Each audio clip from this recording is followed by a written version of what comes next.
जय श्री कृष्ण। राधे कृष्ण। ओम नमो भगवते वासुदेव। शरणागति का रहस्य क्या है? इस वास्तव में भगवान ही जानते हैं। इसको तो वास्तव में भगवान ही जानते हैं। लेकिन अपनी समझ में आई बात कहने की चेष्टा की जाती है, क्योंकि हर एक आदमी जो बात कहता है उसमें वह अपनी बुद्धि का ही परिचय देता है। पाठकों से प्रार्थना है कि वे यहाँ आई बातों का उल्टा अर्थ न निकालें, क्योंकि प्राय लोग किसी तात्विक रहस्य वाली बात को गहराई से समझे बिना उसका उल्टा अर्थ जल्दी निकालते हैं। इसलिए इसी बात को कहने सुनने के पात्र बहुत कम होते हैं। भगवान ने गीता में शरणागति के विषय में दो बातें बताई। पहली, मामेकम शरणम व्रज, अनन्य भाव से केवल मेरी शरण में आ जा। और दूसरा, वह सर्वज्ञ पुरुष सर्व भाव से मेरा भजन करता है। तमेव शरणम गच्छ सर्व भावे भारत, तू सर्व भाव से उस परमात्मा की शरण में जा। हम भगवान की शरण कैसे हो जाए? केवल एक भगवान की शरण हो जाए, अर्थात भगवान के गुण ऐश्वर्य आदि की तरफ दृष्टि न रखें और सर्व भाव से भगवान की शरण हो जाए, अर्थात साथ में अपनी कोई सांसारिक कामना न रहे। केवल एक भगवान की शरण होने का रहस्य यह है कि भगवान के अनंत गुण है, प्रभाव है, तत्व है, रहस्य है, महिमा है, लीलाएं है, नाम है, धाम है, भगवान का अनंत ऐश्वर्य है, माधुर्य है, सौंदर्य है। इन विभूतियों की तरफ शरणागत भक्त देखता ही नहीं। उसका यही एक भाव रहता है कि मैं केवल भगवान का हूं और केवल भगवान ही मेरे हैं। अगर वह गुण प्रभाव आदि की तरफ देखकर भगवान की शरण लेता है तो वास्तव में वह गुण प्रभाव आदि के ही शरण हुआ, भगवान की शरण नहीं हुआ। परंतु इन बातों का उल्टा अर्थ न लगाना। उल्टा अर्थ लगाना क्या है?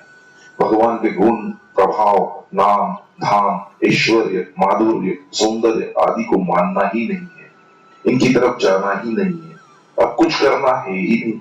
न भजन करना है, न भगवान के गुण प्रभाव लीला आदि सुननी है, न भगवान के धाम में जाना है। यह हुआ उल्टा अर्थ लगाना। इनका ऐसा अर्थ लगाना महान अनर्थ करना। केवल एक भगवान के शरण होने का तात्पर्य है केवल भगवान मेरे हैं। अब वे ऐश्वर्य संपन्न है तो बड़ी अच्छी बात, और उनमें कुछ भी ऐश्वर्य नहीं है तो बड़ी अच्छी बात। वे बड़े दयालु हैं तो बड़ी अच्छी बात, और इतने निष्ठुर कठोर हैं कि उनके समान दुनिया में कोई कठोर है ही नहीं तो बड़ी अच्छी बात। उनका बड़ा भारी प्रभाव है तो बड़ी अच्छी बात, और उनमें कोई भी प्रभाव नहीं है तो बड़ी अच्छी बात। शरणागत में इन बातों की कोई परवाह नहीं होती।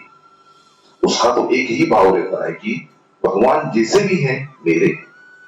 भगवान की इन बातों की परवाह न होने से भगवान का ऐश्वर्य माधुर्य सौंदर्य गुण प्रभाव आदि चले जाएंगे, ऐसी बात नहीं है। पर हम उनकी परवाह नहीं करेंगे तो हमारी असली शरणागति होगी। मेरे प्रियतम श्री कृष्ण असुंदर हो या सुंदर शिरोमणि हो, गुणहीन हो या गुणियों में श्रेष्ठ हो, मेरे प्रति द्वेष रखते हो या करुणा सिंधु रूप से कृपा रखते हो, वे जैसे वो चाहे जैसे हो, मेरे तो वे ही एकमात्र गति है। वे चाहे मुझे हृदय से लगाकर हर्षित करें या चरणों में लिपटे हुए मुझे पैरों तले रोंद डालें, अथवा दर्शन न देकर मर्म रहित ही रखें। वे परम स्वतंत्र श्री कृष्ण चाहे जैसे वैसे करें, मेरे तो वे ही प्राणनाथ है, दूसरा कोई नहीं। जहां गुण प्रभाव आदि को लेकर भगवान के शरण होते हैं, वहां केवल भगवान के शरण नहीं होते, प्रति गुण प्रभाव आदि के शरण होते हैं। जैसे कोई रुपयों वाले आदमी का आदर करे तो वास्तव में वह आदर उस आदमी का नहीं है, रुपयों का है। किसी मिनिस्टर का कितना ही आदर किया जाए तो वह आदर उसका नहीं है, मिनिस्टरी पद का है। किसी बलवान व्यक्ति का आदर किया जाए तो वह उसके बल का आदर है, उसका खुद का आदर नहीं। परंतु अगर कोई केवल व्यक्ति धनी आदि का आदर करे तो इसमें धनी का धन या मिनिस्ट्री की मिनिस्ट्री चली जाएगी, ये बात नहीं है, वह तो रहेगी। ऐसे ही केवल भगवान के शरण होने से भगवान के गुण प्रभाव आदि चले जाएंगे, ऐसी बात नहीं है। परंतु हमारी दृष्टि तो केवल भगवान पर ही रहनी चाहिए, उनके गुणों आदि पर नहीं। सप्तर्षियों ने जब पार्वती जी के सामने शिव जी के अनेक अवगुणों का और विष्णु जी के अनेक सद्गुणों का वर्णन करते हुए उनको शिव जी का त्याग करने के लिए कहा, तब पार्वती जी ने उनको यही उत्तर दिया। इसी की बात गोपियों ने भी उद्धव जी से कही। भगवान के प्रभाव आदि की तरफ देखने वालों को, उससे प्रेम करने वालों को मुक्ति, ऐश्वर्य आदि तो मिल सकता है, पर भगवान नहीं मिल सकते। भगवान के प्रभाव की तरफ न देखने वाला भगवत प्रेमी भक्त ही भगवान को पा सकता है। इतना ही नहीं, वह प्रेमी भक्त भगवान को बांध भी सकता है, उनकी बिक्री भी कर सकता है।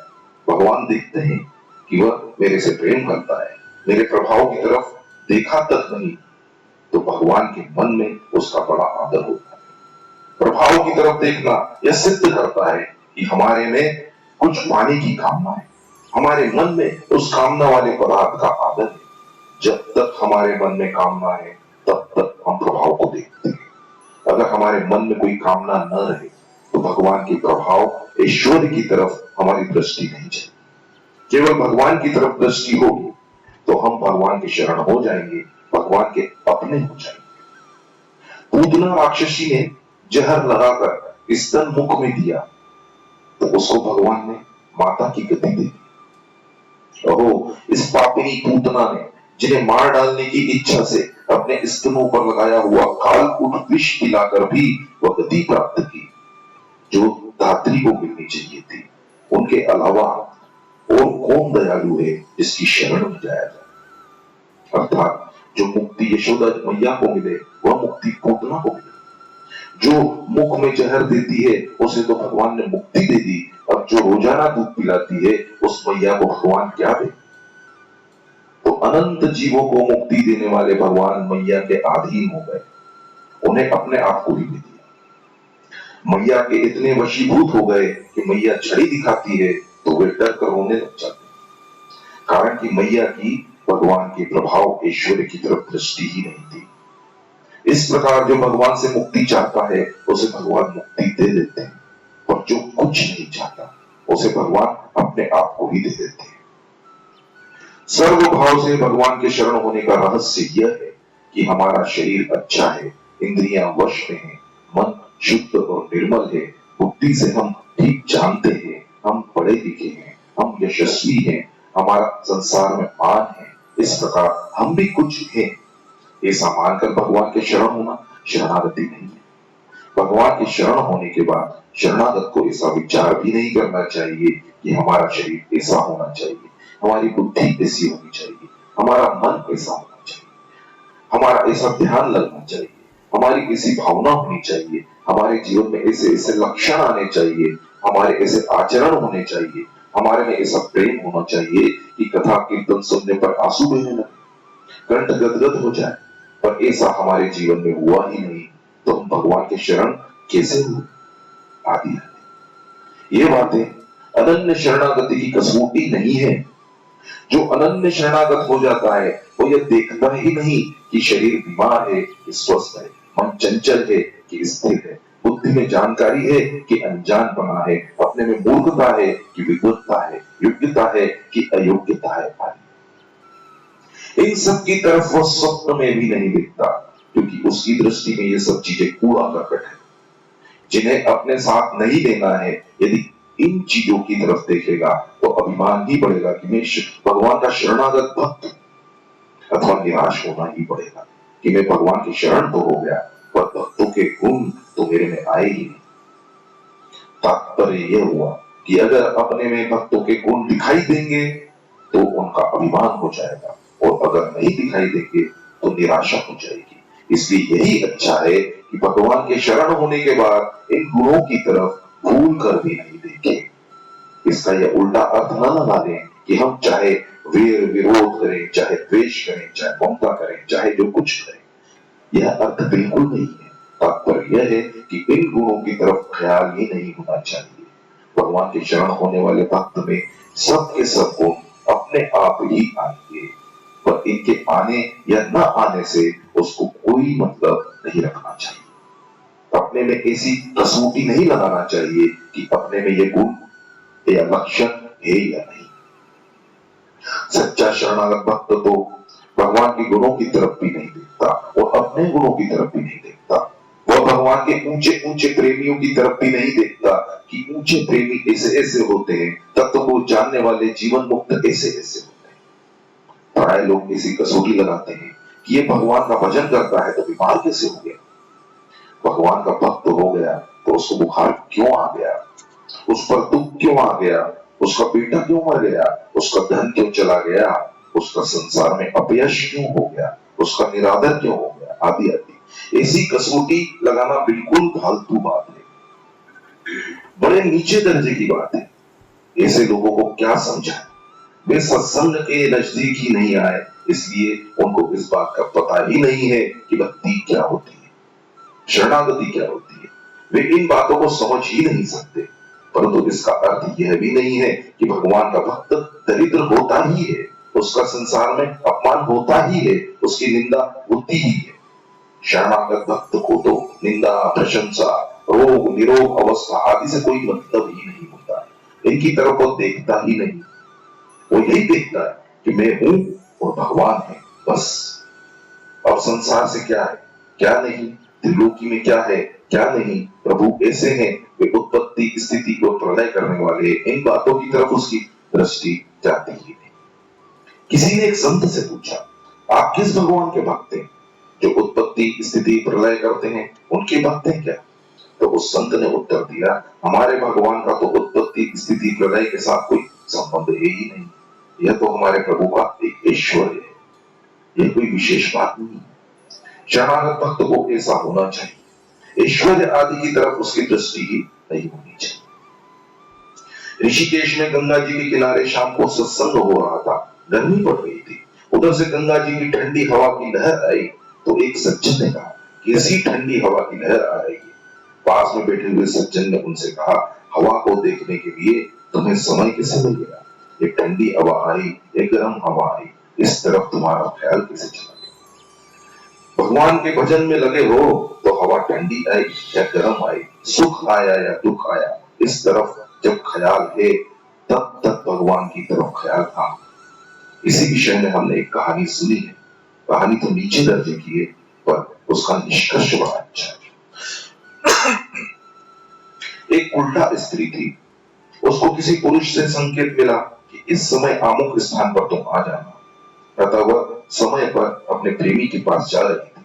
रास्ते में एक मस्जिद पड़ती थी, मस्जिद की दीवारें छोटी छोटी थी, दीवार के पास ही वहां का मौलवी झुककर नमाज पढ़ रहा था।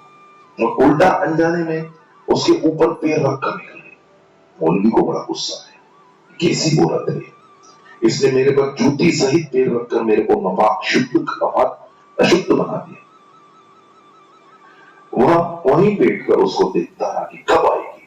जब वह उल्टा पीछे लौटकर आई तब मौलवी ने उसको समझाया, धमकाया कि कैसी बेअक्ल हो तुम, हम परवरदिगार की बंदगी में बैठे थे, नमाज पढ़ रहे थे और तुम हमारे पर पैर रखकर चली गई। तब वो बोली, एक पुरुष के ध्यान में रहने के कारण मेरे को इसका पता ही नहीं लगा कि सामने दीवार है या कोई मनुष्य है, और तू तो भगवान के ध्यान में था। फिर तूने मेरे को कैसे पहचान लिया कि वो यही थी? तू केवल कुरान पढ़ पढ़कर बावला हो गया है।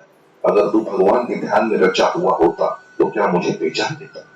कौन आया, कैसे आया, मनुष्य था या पशु पक्षी था, क्या था क्या नहीं था, कौन ऊपर आया कौन नीचे आया, किसने पैर रखा, इधर तेरा ख्याल ही क्यों जाता है?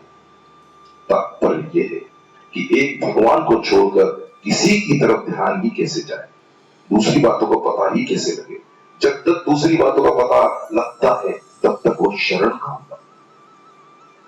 कौरव पांडव जब बालक थे तब वे अस्त्र शस्त्र सीख रहे थे, सीख कर जब तैयार हो गए तब उनकी परीक्षा ली गई। एक वृक्ष पर एक बनावटी चिड़िया बैठा दी गई और सबसे कहा गया कि उस चिड़िया के कंठ पर तीर मारकर दिखाओ। एक एक करके सभी आने लगे। गुरुजी पहले सबसे अलग अलग पूछते कि बताओ तुम्हें वहां क्या दिख रहा है। कोई कहता कि हमें तो वृक्ष दिखता है, कोई कहता कि हमें तो टहनी दिखती है, कोई कहता कि हमें तो चिड़िया दिखती है, चोंच भी दिखती है, पंख भी दिखते हैं। ऐसा कहने वालों को वहां से हटा दिया। जब अर्जुन की बारी आई तब उससे पूछा गया कि तुमको क्या दिखता है, तो अर्जुन ने कहा कि मेरे को तो केवल कंठ ही दिखता है और कुछ भी दिखता है। तब अर्जुन से बाण मारने के लिए कहा गया। अर्जुन ने अपने बाण से चिड़िया का कंठ भेद दिया। क्योंकि उनकी लक्ष्य पर दृष्टि ठीक थी। अगर चिड़िया दिखती है और लक्ष्य टहनी आदि दिखते हैं तो लक्ष्य कहां से? अभी तो दृष्टि फैली हुई। लक्ष्य होने पर ही वह दिखेगा जो लक्ष्य होगा। लक्ष्य के सिवाय दूसरा कुछ दिखेगा ही नहीं। इसी प्रकार जब तक मनुष्य का लक्ष्य एक नहीं हुआ है तब तक वह अनन्य कैसे हुआ? अव्यभिचारी अनन्य योग होना चाहिए। अन्य योग नहीं होना चाहिए अर्थात शरीर, मन, बुद्धि, अहम आदि की सहायता नहीं लेनी चाहिए। वहां तो केवल एक भगवान ही होने चाहिए। जय श्री कृष्ण, राधे कृष्ण। ओम नमो भगवते वासुदेवाय।